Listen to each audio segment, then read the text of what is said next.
ലോക്സഭാ തെരഞ്ഞെടുപ്പിനുള്ള CPI സ്ഥാനാർത്ഥികളായി മാവേലിക്കരയിൽ CA Arunkumar തന്നെ സ്ഥാനാർത്ഥിയാകും.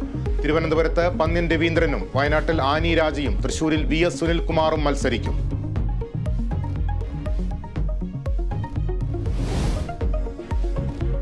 കണ്ണൂരിൽ K സുധാകരൻ തന്നെ UDF സ്ഥാനാർത്ഥി. DCC ആവശ്യം അംഗീകരിച്ച് AICC. കോൺഗ്രസിൽ അതൃപ്തി തുടരുന്നു. സമരാഗ്നി ജാഥയുടെ ഭാഗമായി ഒരുമിച്ചുള്ള വാർത്താ സമ്മേളനം ഒഴിവാക്കി നേതാക്കൾ.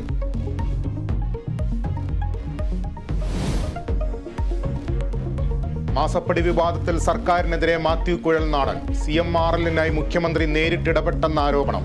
ഭൂപരിധി നിയമത്തിൽ ഇളവ് തേടിയുള്ള അപേക്ഷയിലോ ഇടപെട്ടു. മുഖ്യമന്ത്രിയുടെ മകൾ എന്ന നിലയ്ക്ക് വീണ വിജയനാണ് എല്ലാവരും തെറ്റുകാരാക്കുന്നതെന്നും കുഴൽനാടൻ.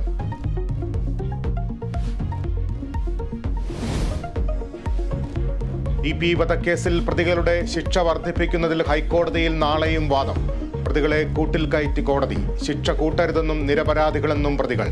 പ്രതികളുടെ മാനസിക ശാരീരിക പരിശോധനാ റിപ്പോർട്ടും ജയിൽ സൂപ്രണ്ടുമാരുടെ റിപ്പോർട്ടും കോടതിക്ക് കൈമാറി.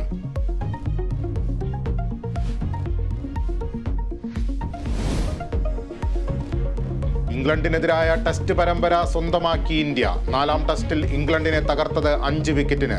രോഹിത് ശർമ്മയ്ക്കും ശുഭ്മാൻ ഗില്ലിനും അർദ്ധ സെഞ്ചുറി.